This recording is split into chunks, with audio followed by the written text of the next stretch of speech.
Hi everybody, thanks for coming. I appreciate that in the rain. My name is Yotam. I'm not going to introduce myself right now. I'm going to introduce myself a little later. I want to run through a short meditation, and before we start, I want to go over the subject that I'm going to be talking about today, and it's frequencies and drone sounds and how it reflect on our creativity, especially my journey and creativity. I want to concentrate specifically on one frequency. And when I speak about drone sounds, I'm talking about sounds that are repetitive, that they sound like a horn.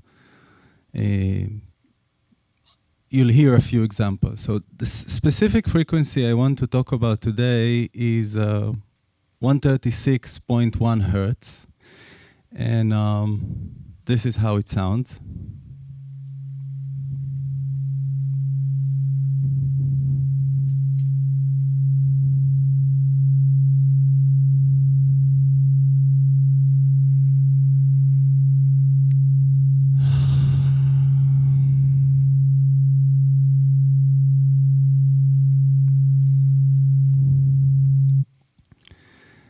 This frequency is called the frequency of the year. It's based on the rotation of the Earth around the Sun over a period of a year. There are basically two frequencies that are have a direct influence on us. One is called the frequency of the day, which has a direct influence on the physical body.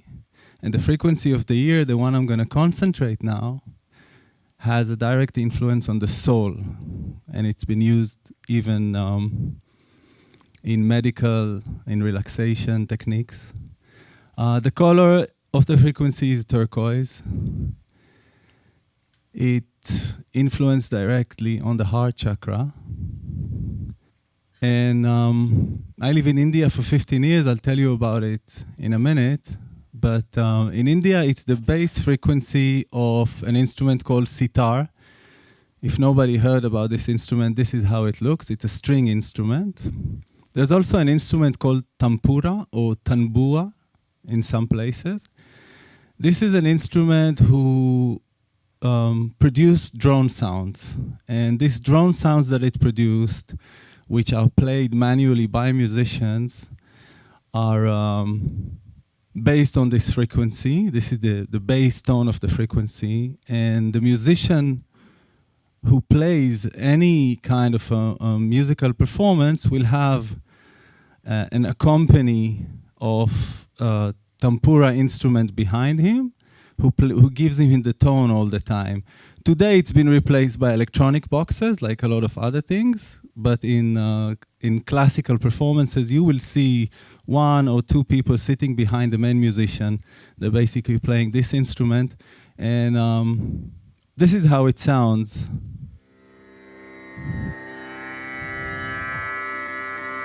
And this is a drone tone. It basically repeats itself all the time. Everybody familiar with this sound? Yeah, you yogis, you have to be familiar.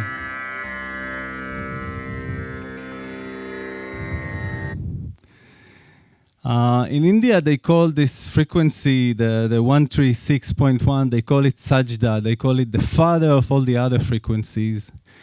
And Indian scale, like Western scale, sa, re, ga, ma, and so on. It's basically, for the French people here, it's do, re, mi, fa, sol, and for the Americans, it's C, D, E, F. In terms of notes, the Om sound that we all practice during yoga classes is based on this frequency. And a lot of gongs and bells all over Asia are actually tuned to this frequency. One of the most beautiful thing I've learned when I was in India is that I remember initially going to classical concerts you see that the audience and the musician starts to tune his instrument. And it takes him forever sometimes to tune the instrument. And then he starts to play very, very slowly what they call the piece before the music. They call it an alap. It's a build-up to the actual raga or the actual piece of music. And it took me a long time to understand that this whole process is basically the musician hears the tempura behind him, start to tune his instrument to that tone, and in this way he connects with the universe and connect the audience together. And only when he feels it's the right moment to start play, when the audience through him are connected, that's where he actually starts to play. And that was a beautiful thing for me to realize, and then I kind of let go. A lot of the time I was angry. I was called to a concert at 8 o'clock, and he takes 25 minutes to tune the instrument. So now I want to do a very short meditation. So why don't you get a little bit comfortable? Take your shoulders back. Breathe in once.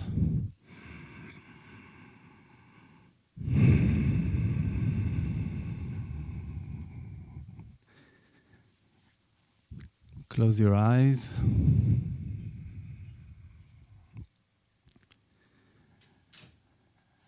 And I'm going to be playing this tone along with a few bells. And just observe what it does to you when you hear it. Does it relaxes you? Does it make you uncomfortable?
If you feel comfortable, just try to make that sound. Feel it in your heart.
something about this sound that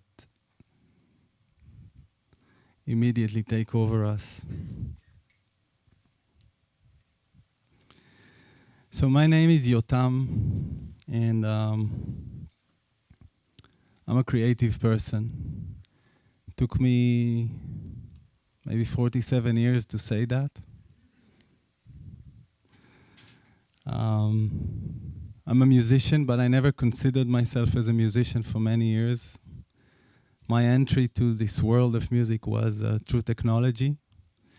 Even though I started in a total analog age, I never really hold an instrument or play any instrument. I grew up under recording machines and mixers in studios. And I was doing editing with tape and scissors at the time. And this way how I created music, I used to do samples. If somebody knows what's that today, it's like a press of a button. I used to actually do that with tapes back in the day. Creativity has been a mirror to everything I do in life. A lot of the success and a lot of the things that I fail to do are coming through creativity. When I started accepting the fact that I deal with creative content, it immediately influenced a lot of other things that I do in life. And it was an amazing experience for me. And it just recently. Part of the thing is that I'm here at Wanderlust as a musician today. I've been touring all 6 Wanderlust as a musician. And 5 years ago, if they would call me, I would say, no, I'm not a musician. Can't do it.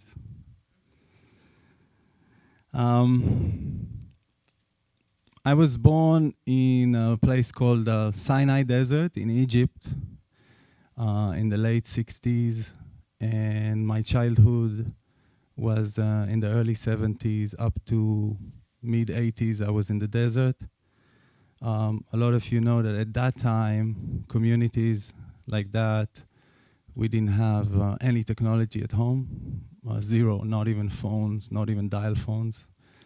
And as kids, the only thing we had to do, we were all going to the same school. I can't remember, but I think from kindergarten up to 4th grade, it was just 10 of us together. It doesn't matter which grade you are, you just go to the same class. And right after that, the only thing we had to do is go out to play in the sand dunes, really. There was very little electricity in the villages, and I'm originally from Israel, so there's a lot of wars in Israel. And at that time, so there's, especially in places like the desert, you work a lot with your ears. And I started to be very aware. And when I started practice yoga, I started using a lot. Everybody started to use all kind of bandhas or energy sources in the body. And I realized that when you need to concentrate, you just stop for a minute and listen. And I started to listen, and I started to use this power in meetings. When I talk to people, I just somehow listen to the silence for a minute, or listen to sounds that are happening in and around wherever I am. And this has a huge influence on my creativity, because when I stop for a minute, a lot of the time in meetings, a lot of people take a pen and start being creative with a pen, just drawing something, because it helps them to concentrate. But imagine that you don't do that, and you just listen now to what's happening outside the room, what's happening, the noises that he makes with his fingers, the noises of people, of body moving. You use it as paintbrushes, the same paintbrushes you use when you draw something in order to stay concentrated. In 2003, I moved to India. And I was very lucky starting to work with a lot of musicians there. And 2004 Boxing Day. I think that was a tsunami day.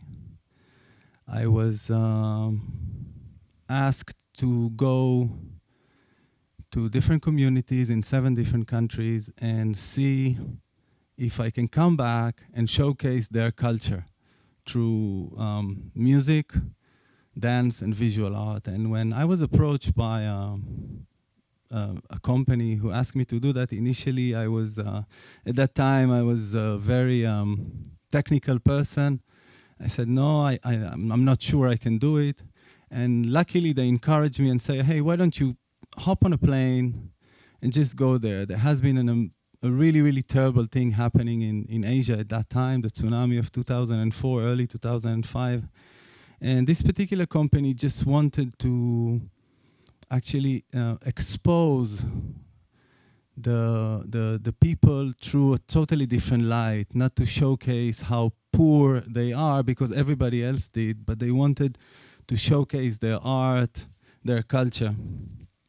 And I embarked on a journey.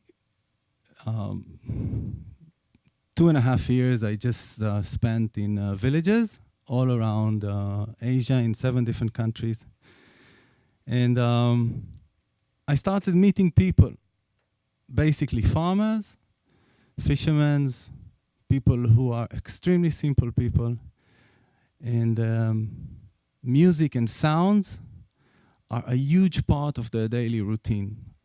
And obviously, a person like me, it really struck me to see that every ceremony, 5 times a day, or everybody is a musician. Even if you're not really a trained musician, you can hold an instrument and be part of a collective in the village.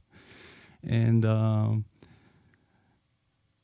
everybody sings together, everybody sit together and play together, and everybody use a lot of sounds which are repetitive in order to relax, in order to come together in the family, in order to celebrate life, in order to celebrate death.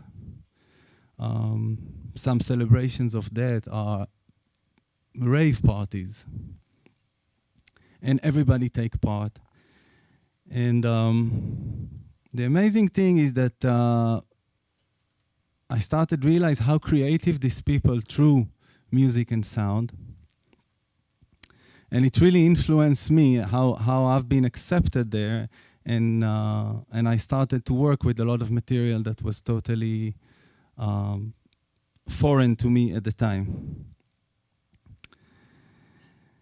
I want to share with you a couple of recordings that I did in these villages. These are some pictures of the people.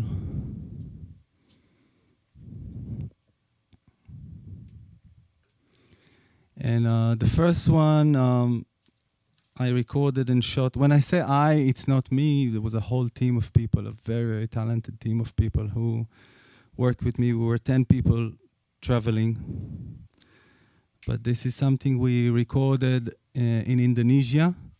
We actually went up to Aceh, which was hit very bad, and somebody told us there's a flautist that fled the city and went up the mountains. So we just traveled to find him, and we found him. And he introduced us to his village, and this is something we managed to capture.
asal batang ni cemoco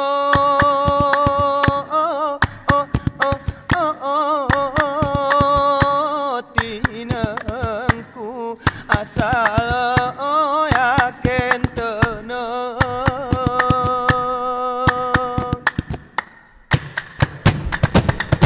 gelamun inget mi kokin kalaut si berperi imane si bertimah lemut oh ya patut seken contoh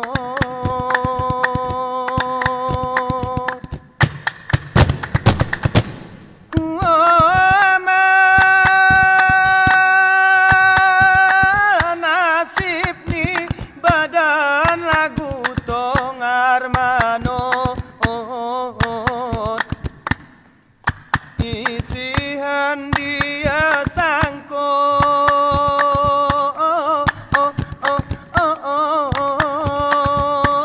tamangku asali pasirmu serba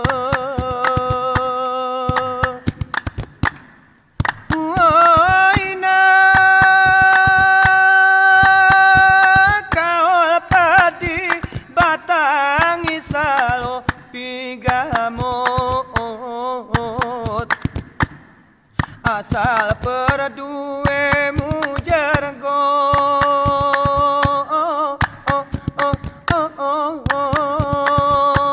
tinengku wisangkani gegebe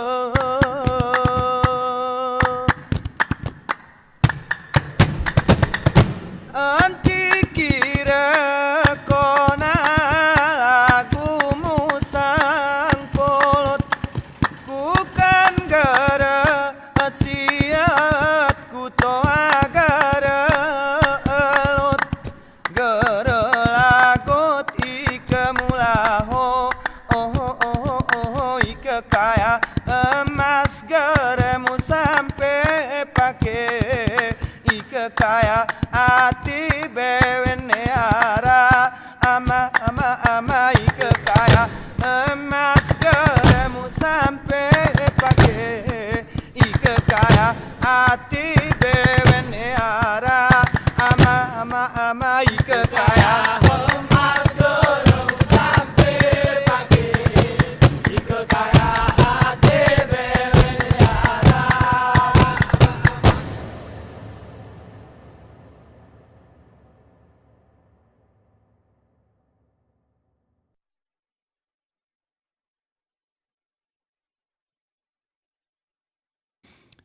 I've seen maybe 13 groups like that, different groups in different villages in Indonesia, and each one has their own story and their own different creativity, and it was very, very inspiring to see how the whole community is basically engaged in a form of art that keeps them throughout the year, keeps them practicing it, telling stories. This is basically storytelling. They meet once a year, about 13 villages in this particular region, and they do kind of competition of a storytelling. Everybody's with cushions and pillows, small pillows, and one or two people are the storytellers. And they go for 3 nights and 3 days without sleep. And each group tells a story, and they get tired, and the one who stays last wins. So they get blood in their hands because of the clapping. So they started using cushions. That's why, yeah, okay. So just a few things from my personal experience and through the use of sound on how to activate this into a positive tool during your daily life. And I don't want to judge, but I'm sure a lot of you haven't thought about, for example, the acoustic space you are during your day. How is your house? How is it? Is there maybe acoustically you can do some changes in your house that will make you feel more relaxed? Your office space might be very, very noisy, and you don't realize that it's so noisy. And how do you do a couple of changes there that will actually change your quality of life? And this is really true awareness, really sitting for a minute and saying, my eyes are not here. What do I hear? What do I hear right now when I close my eyes? How does it affect me? Does it make me feel tense? Where's my shoulders? Maybe there's a lot of noises from a street nearby that you don't really realize that the street makes you a little bit tense all the time when you sit next to that window. The tone of your partners, the voice of them, how they speak to you, how you speak to them, what kind of tone, how does this makes you feel? Music, we hardly listen to music today. We all listen on the run, like we eat on the run, like we practice on the run. There's very little, at least from my experience and my circuit, very little space to hear music. Like back in the day, you have really nice speakers in the living room and you just sit and put a record on. This hardly happens anymore. What kind of music are you listening to? Where do you listen to? Do you really give attention to what you hear? Maybe you should change it sometimes.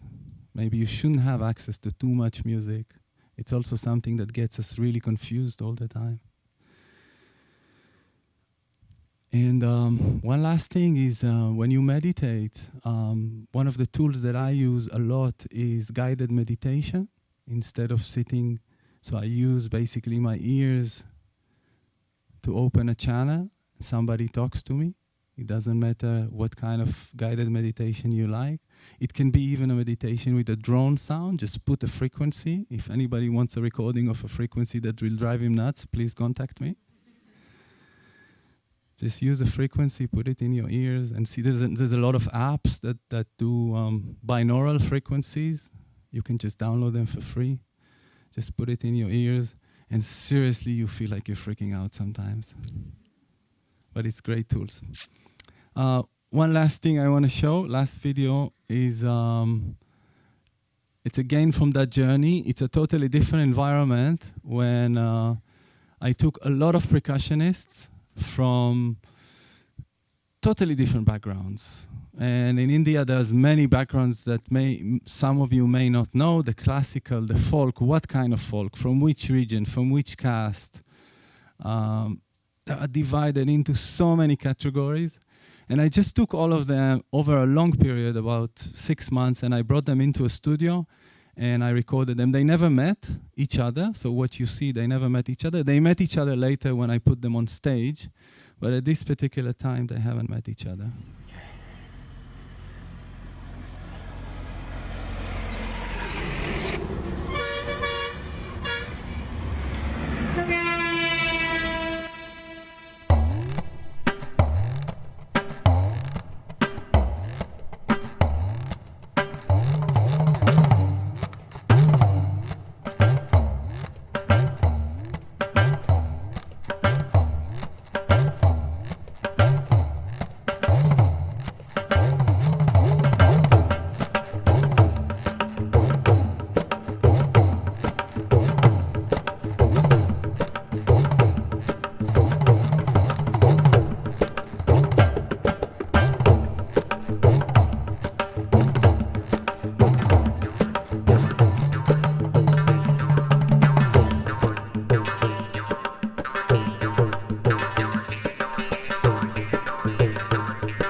Yotam, thank you so much. Yeah, thank we you. have this. I have plenty of questions. I don't know who your cinematographer is for that. That was a lovely shot. We have about 15 minutes. So if you have any questions for Yotam, now is the time to ask. Anything you spoke about or the video? Tu parles français ou ça? Non, anglais. Désolé. It's fine. In the world, when you traveled around, does there was a place for women in music? Yeah, lots. Culture? A lot. Yeah, Okay. yeah, lots. I can share with you later. Yeah. There's a lot of videos which are very women empowered. Okay. Yes, in these communities it's very difficult to see. One of the most beautiful things is that I recorded, you didn't see that, I recorded in the Maldives, in a totally untouristic island. I recorded a group of 12 men doing a very tribal piece. And at the end of that piece, one of the wives came out of the bush, literally came out of the bush and requested for permission, and they granted permission.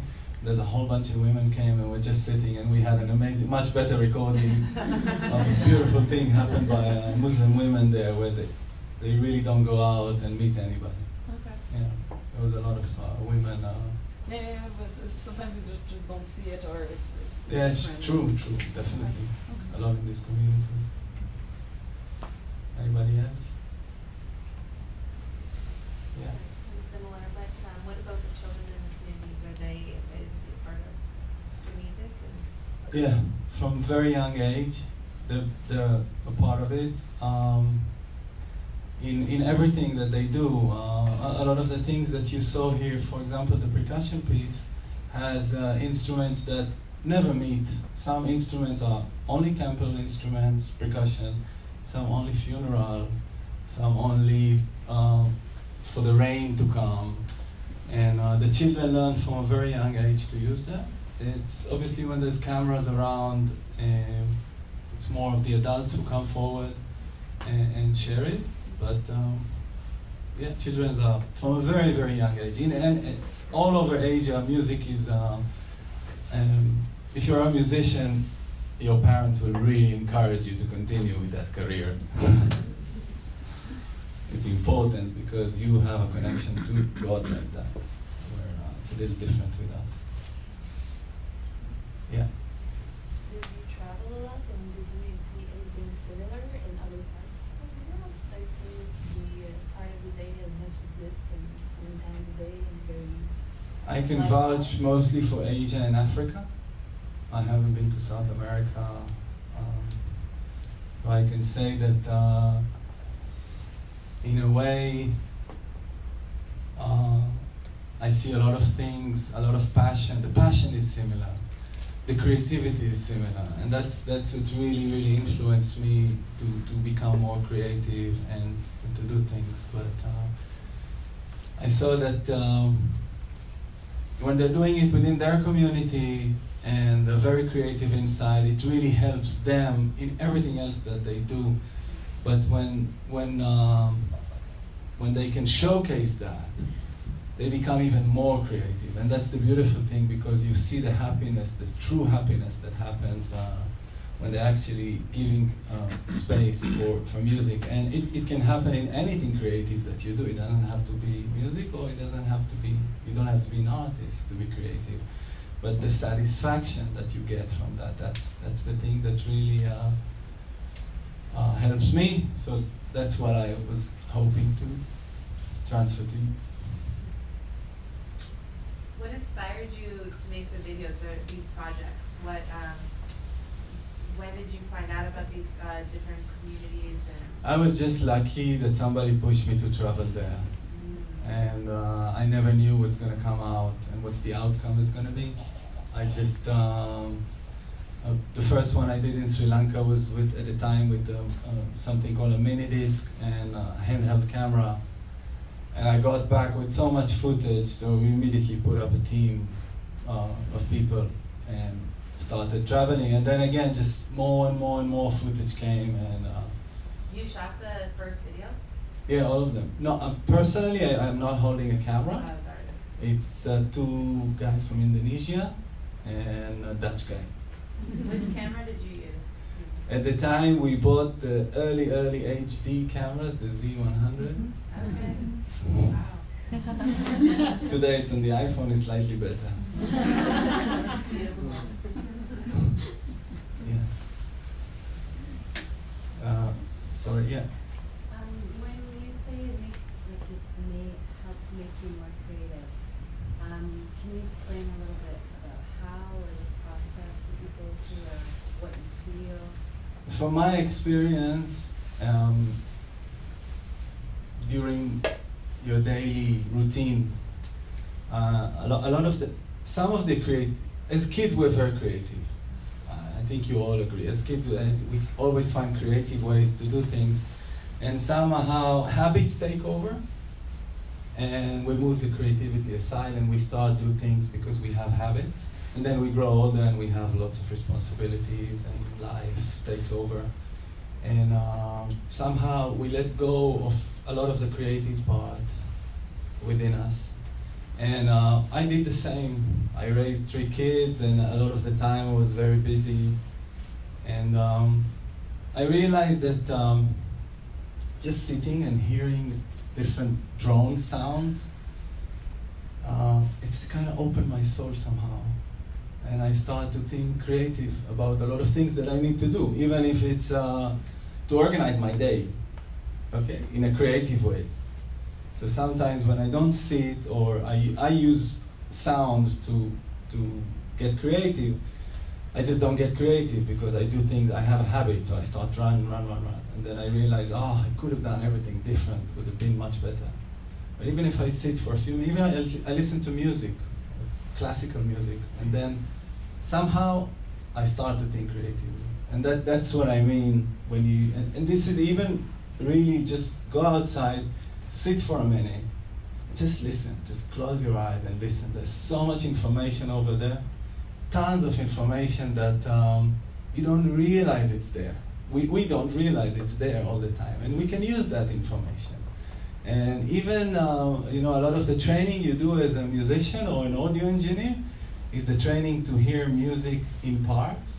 What kind of instruments are playing there? And I remember initially it was pain for me. Why do I love the music, why do I have now to start listening to the parts and take it apart, actually?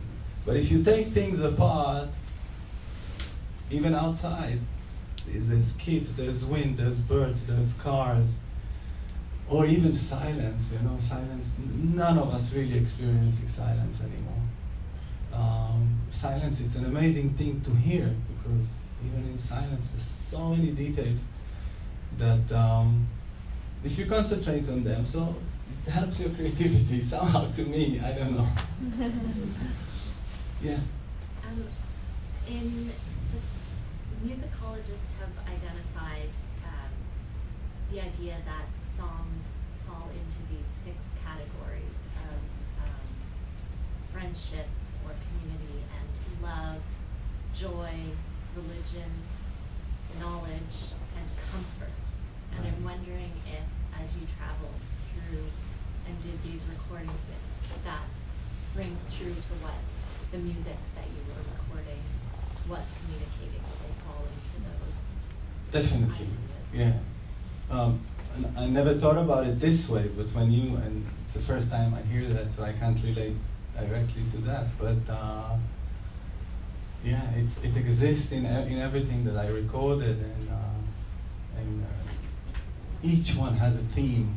Each of these musical pieces has a theme in this community. It's like everywhere, music has a theme, and it definitely falls under these categories. Yeah. Anyone else? So I just I recorded recently a few mantras. So I just want you to hear this. Close your eyes. We just hear these mantras, and we say goodbye.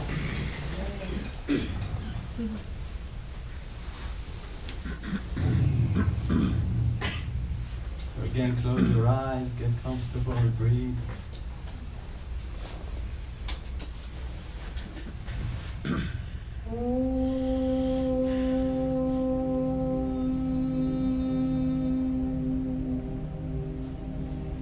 कायेन वाचा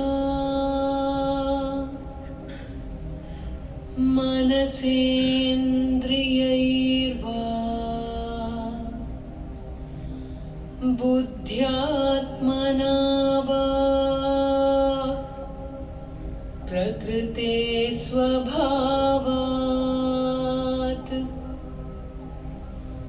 करोमि यद्यत् सकलं